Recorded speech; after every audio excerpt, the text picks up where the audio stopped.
It is time for, I think, my favorite episode of every single year. It's the episode where I break down all of my revenue streams.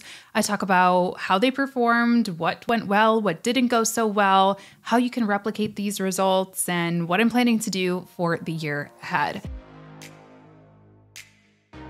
I'm going to put a couple of disclaimers up on the screen and down in the show notes if you're listening on the podcast platforms, mostly just about how I'm not a mathematician. The year isn't over yet. I'm recording this at the very end of November 2022, so there's still some fluctuations that may happen. And also, of course, just that I'm not bragging.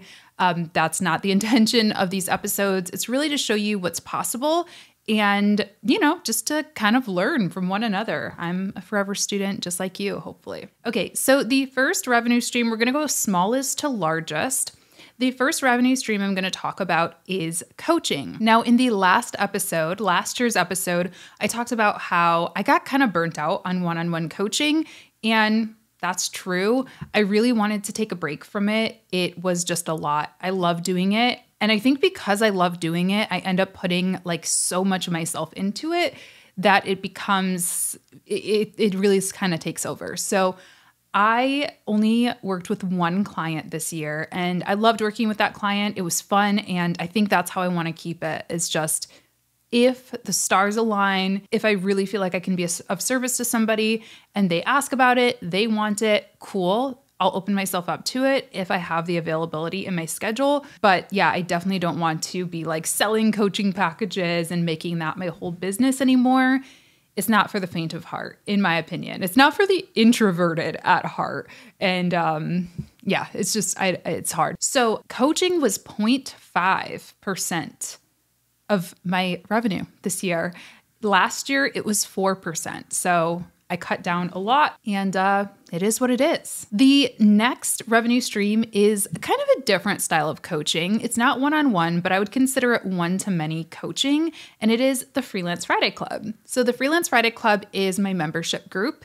We have different events throughout the month. We do 2 masterminds a month. We're starting up a weekly video co-working session. I'm also starting back up classes, live lectures once a month. I'll bring in guest lectures sometime. And then there's also a library of lectures from years, months, days past that users get access to. So it's really fun. I really love it. Again, I put a lot of my heart and soul into it. But it is not a huge moneymaker for me. It makes up 2.3% of my total revenue.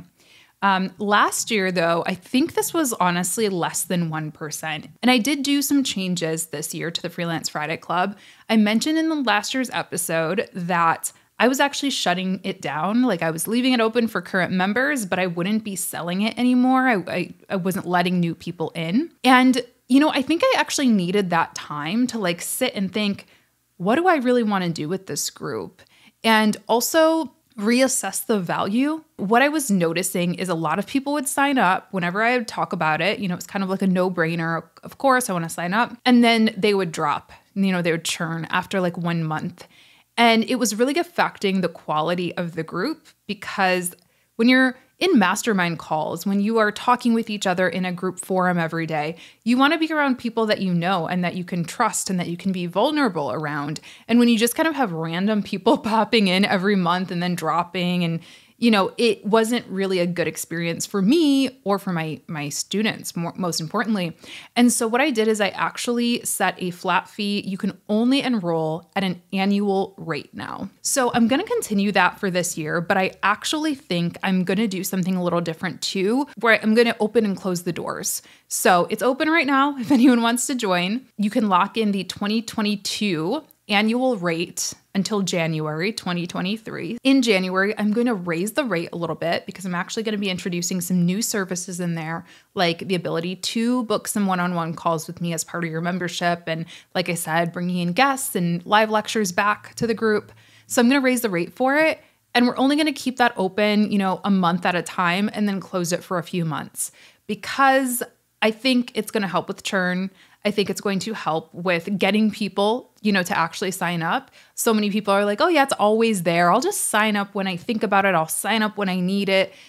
So this will add a little bit of sense of urgency to it. So that is my plan, because I really do put a lot of time and effort into the Freelance Friday Club, but it just isn't, the math isn't mathing. So I got to work on that. Next revenue stream is affiliate income.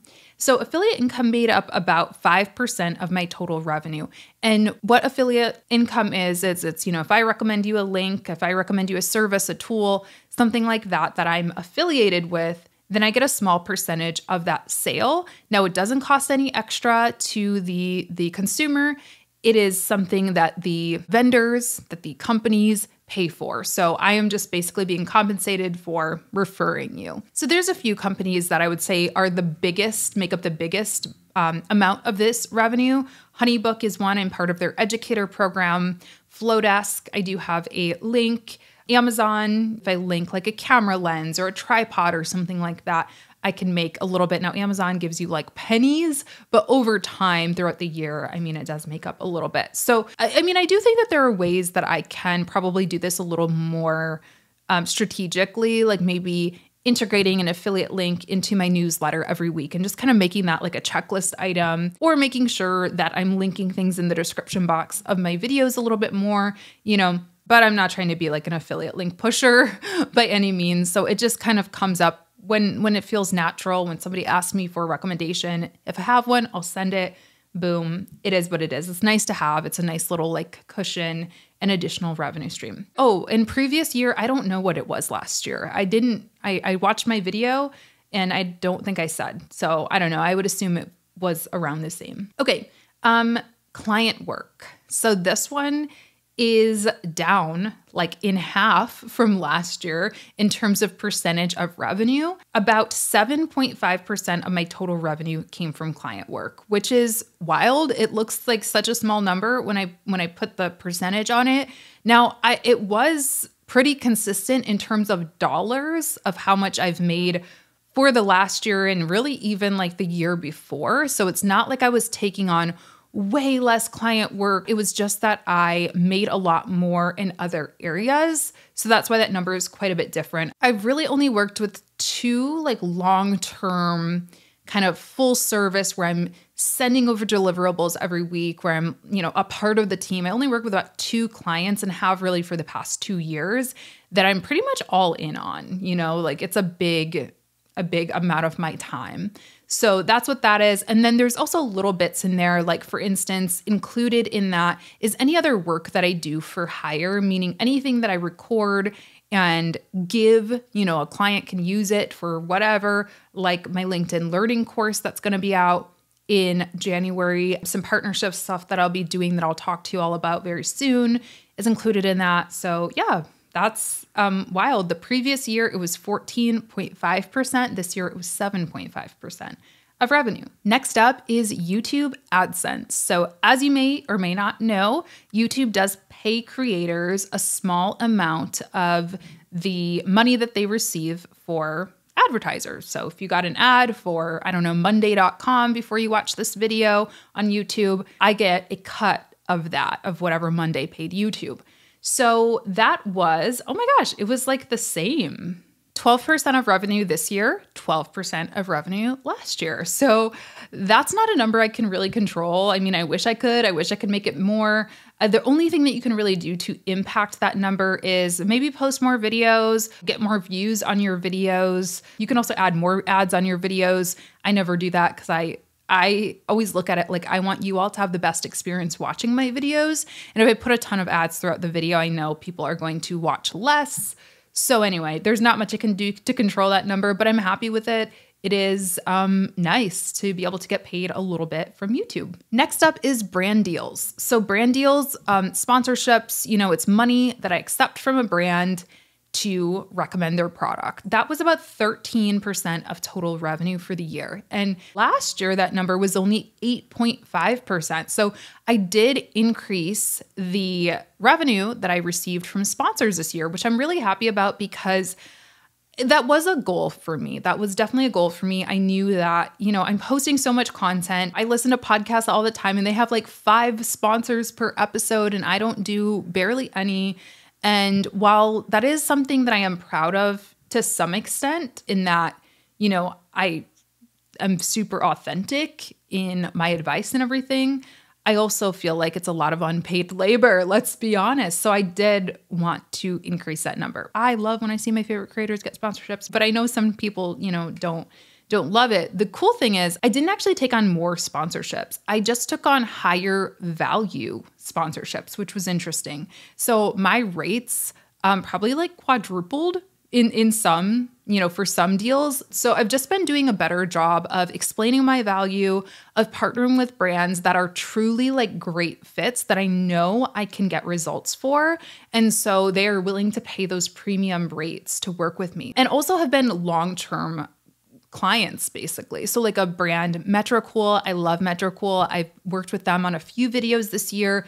Absolutely adore their tool, recommend them all the time for free. But that's like an ongoing partnership. We didn't just work together for one video, we worked together for multiple. Things like that is really what I'm after. And I do want to continue to grow this number. Again, I think that there is a lot of opportunity when I compare, listenership rates for the Freelance Friday podcast and other podcasts. We're doing pretty good. So thank you all, number one. And yeah, I just feel like there's a missed opportunity, With that said, I, of course, only want to continue to take on brands that I love. But yeah, I definitely would like to take on a few more sponsorships because it really does enable me to make more videos. I don't know. I know that's maybe a cheesy thing to say, but it really does when I'm not stressed out thinking, oh, I should be doing XYZ. I should be sending this email. I should be, meeting with this client. I should be blah, blah, blah, blah, blah, blah, blah. And I can dedicate a day a week to creating content, 2 days a week to creating content, whatever. I'm able to just do more things, higher quality things, really bring my full self there,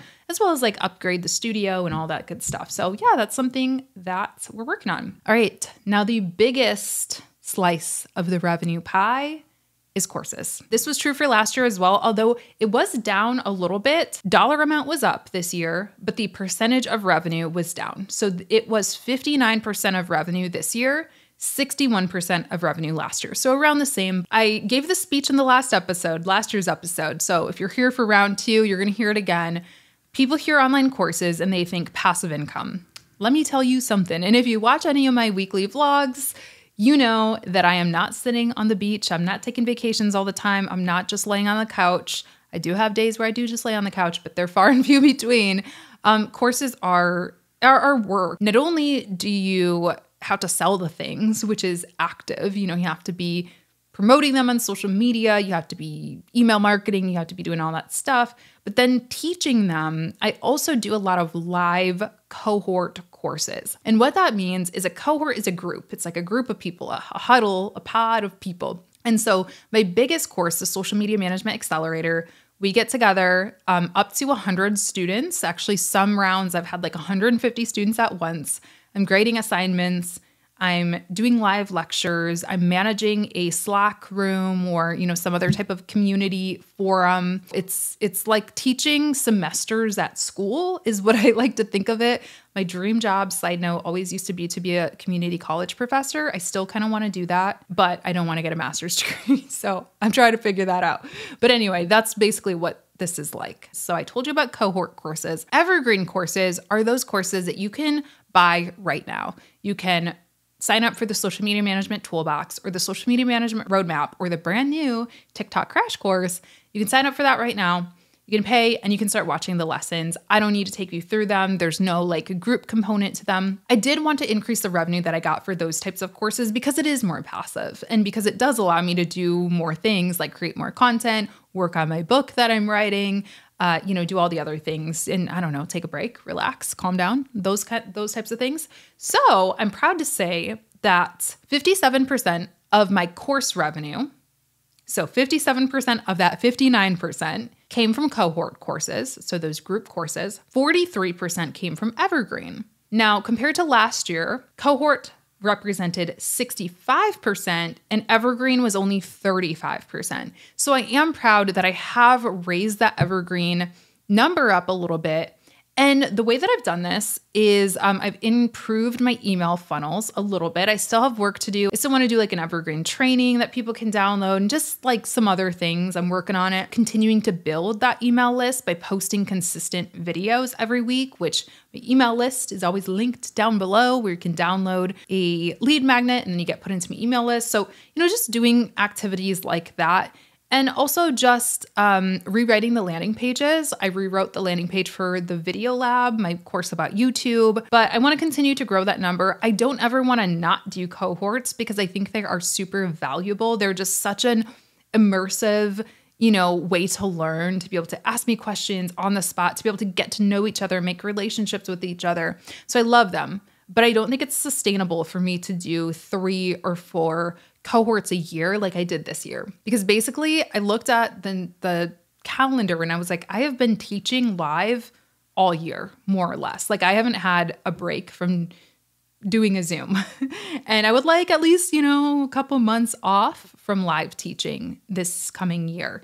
So my goal is to do 2 cohorts of the Social Media Management Accelerator. The first one will be starting in, I think, March. Don't quote me on that, subject to change, but I think that's the goal. I will leave a link in the show notes and the description box if you want to get on the wait list for that. They are limited seats, so I recommend signing up for the wait list so you'll be the first to know. You'll be able to secure your spot right away. And then, throughout the rest of the year, I will focus a little bit more on promoting my evergreen courses. Oh, another thing I did for evergreen stuff was I did webinars this year. I've never really done webinars. Like I've done webinars to launch something and then I just kind of like, okay, that was fun, whatever.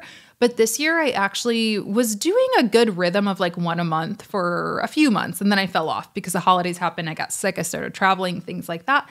But moving forward, I want to do like a monthly, maybe every other month. I don't know. I got to figure it out, but I need to do some type of webinar because the energy on those, it just makes it really easy to sell. People get to ask any questions about the course. They're not just staring at a landing page wondering, is this a good fit for me? They can actually ask you and you can give them a genuine guidance on the call. So yeah, that's been something that's helped me sell more evergreen as well.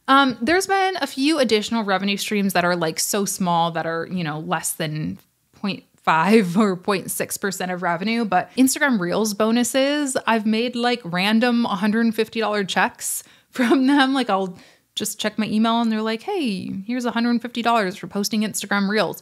I don't know how it works. So I wish I could tell you or give you advice on how to monetize. No freaking clue. It's very confusing to me, but I'll take it. Lastly, I wanted to talk a little bit about expenses. I don't think I talked about this last year, but it does cost a lot of money to run a business.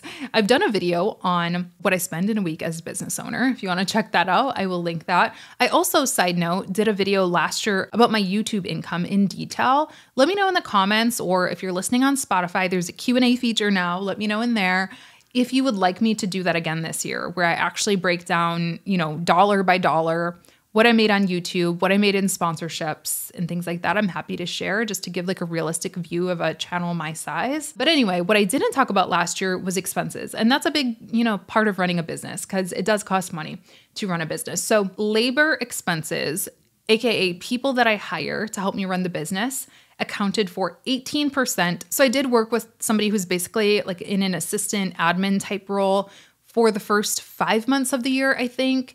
And she was on a retainer rate that was, pretty much like a full-time income. But ever since then, I've only worked with super, super part-time freelancers. And I plan to keep it that way. I don't plan to hire, anyone full-time or in that level of a role. I don't plan to do that again. I just don't think that I needed to. But anyway, my accountant, or my bookkeeper rather, they like to see labor expenses to be 20% or lower, and mine were 18%. So I'm doing good there. But with that said, I probably shouldn't be hiring, 20 people next year, and I don't plan to. Operating expenses were 4% of my expenses. Honestly, I don't know what that is. I think operating expenses are kind of like those expenses that I need to pay to keep the lights on in my business. So website, domain names, hosting fees, my Thinkific membership, just like anything like that was about 4% of my expenses. So, or 4% of revenue, sorry. And then profit was 74%. So basically that means what's left over, revenue minus expenses, is profits. And my bookkeeper likes us to be minimum 60%, but ideal 70%. So I'm beating that a little bit as well. So just wanted to share that as well because I think it's an important part of the story. Let me know in the comments if you were surprised by any of this. Also, if you want to share your breakdown in the comments, I'm really curious to know. Or if you have any goals, like do you have any plans to introduce new revenue streams to your business in the new year? I'm all ears. I love hearing from you. This is a really fun episode for me to do every year, and it's really eye-opening for me as well. So hope it was helpful. Hope it was enjoyable, and I will talk to you in the next one.